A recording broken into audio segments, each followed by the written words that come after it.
You know what hurts the most? It's not the silence. It's what that silence makes you feel. It's the confusion that sits in your chest when someone who used to text you every day suddenly stops. When your phone that once lit up with their name now feels painfully quiet, and you start wondering, did I do something wrong? Did I say too much? Or maybe I just didn't matter as much as I thought I did. I remember a time when someone did this to me. We used to talk every night about everything, about life, dreams, random things, but then, slowly, the replies got shorter. The spaces between the messages got longer, until one day, nothing. Just silence. And it's strange how silence can scream louder than words ever could. At first, I tried to explain it away. Maybe they're just busy. Maybe they'll text later. Maybe I'm overthinking, but deep down, I knew something had changed. And that's the hardest part. When you can feel the shift, but can't understand why. When the person who once made you feel seen suddenly makes you feel invisible. But here's where the psychology comes in. When someone doesn't text back, your brain doesn't take it lightly. It triggers a part of your mind called the anterior cingulate cortex, the same area that registers physical pain. That's why it actually hurts, because emotional rejection activates the same pain centers as being physically hurt. It's not just in your head, it's real. And then your brain starts searching for answers, because humans hate uncertainty. You start replaying every conversation, trying to find the moment things went wrong, reading old messages, overanalyzing emojis, wondering if that last haha you sent sounded too dry or too desperate. You spiral because your brain is wired to seek closure, and silence offers none. But here's the deeper truth: sometimes, when people don't text back, it's not about you at all. It's about them. Some people crave connection, but fear vulnerability. They love attention, but run from attachment. They want to be wanted, but not needed. So when they feel someone getting too close, they pull away. Not because they don't care, but because they don't know how to handle being cared for.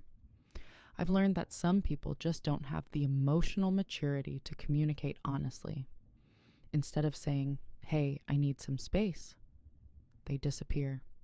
Instead of admitting they're overwhelmed, they ghost. Because silence feels easier than confrontation. But easy doesn't mean kind. And yet, here's the painful irony. We often end up blaming ourselves for someone else's emotional avoidance. We think, if I were more interesting, they'd reply, or if I didn't care so much, they'd stay. But the truth is, their inconsistency doesn't reflect your worth. It reflects their chaos. Their silence isn't your fault. Psychologically, this kind of emotional withdrawal creates what's called an anxious avoidant trap.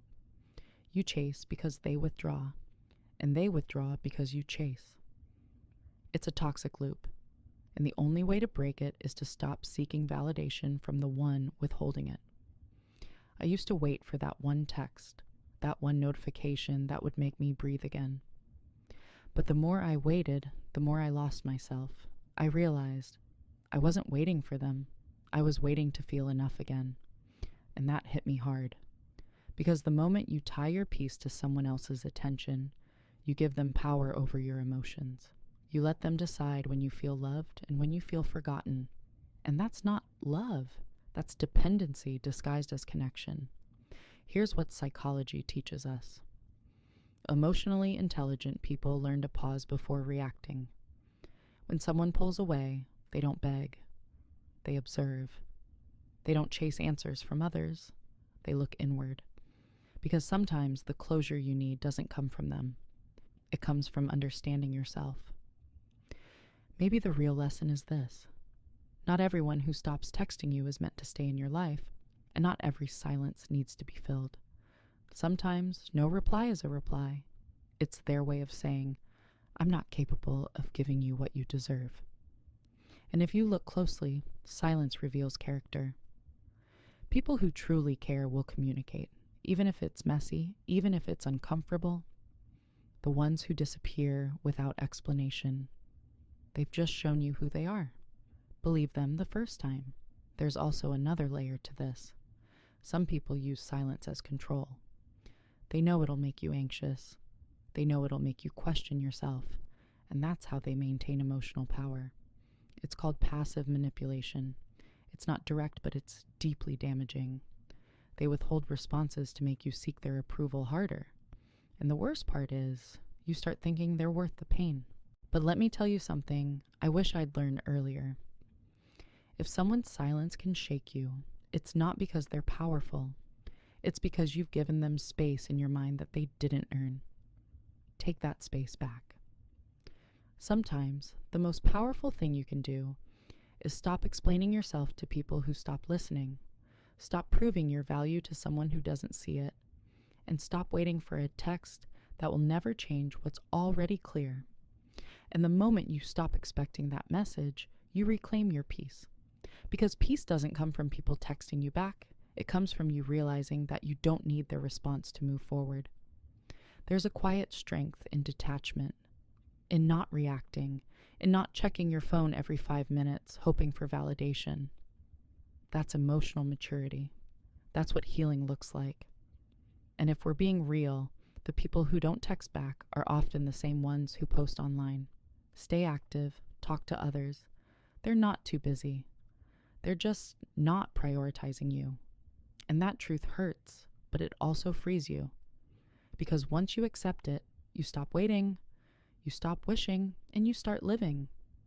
Here's the thing though, when someone disappears, it's tempting to match their silence, to play the same game, to act like you don't care either.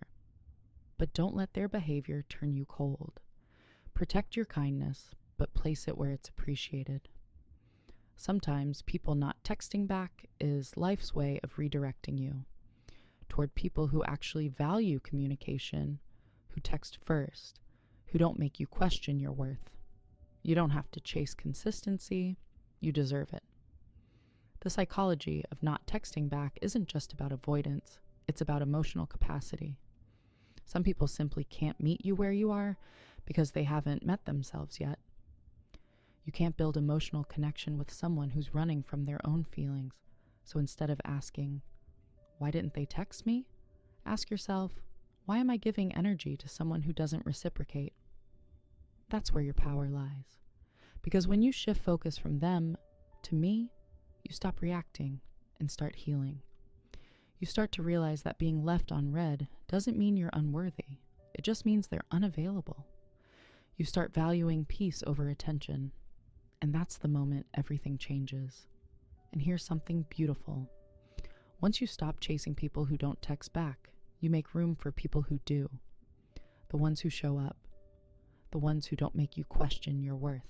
The ones who remind you that communication isn't supposed to hurt. In the end, silence teaches you something no conversation ever could. It shows you who truly belongs in your life. And if you've ever been the one waiting for a reply that never came, I want you to know, I get it. I've been there too. That ache in your chest, that constant checking of your phone, it's real. But so is the healing that follows once you decide you deserve better. Because the truth is, you were never asking for too much. You were just asking the wrong person. So stop waiting for their message. Write your own story instead. And if you and I are anything alike, if you've ever given your heart to people who made you feel unseen, and you're learning to find peace in your own silence, then subscribe, because we're walking this path together.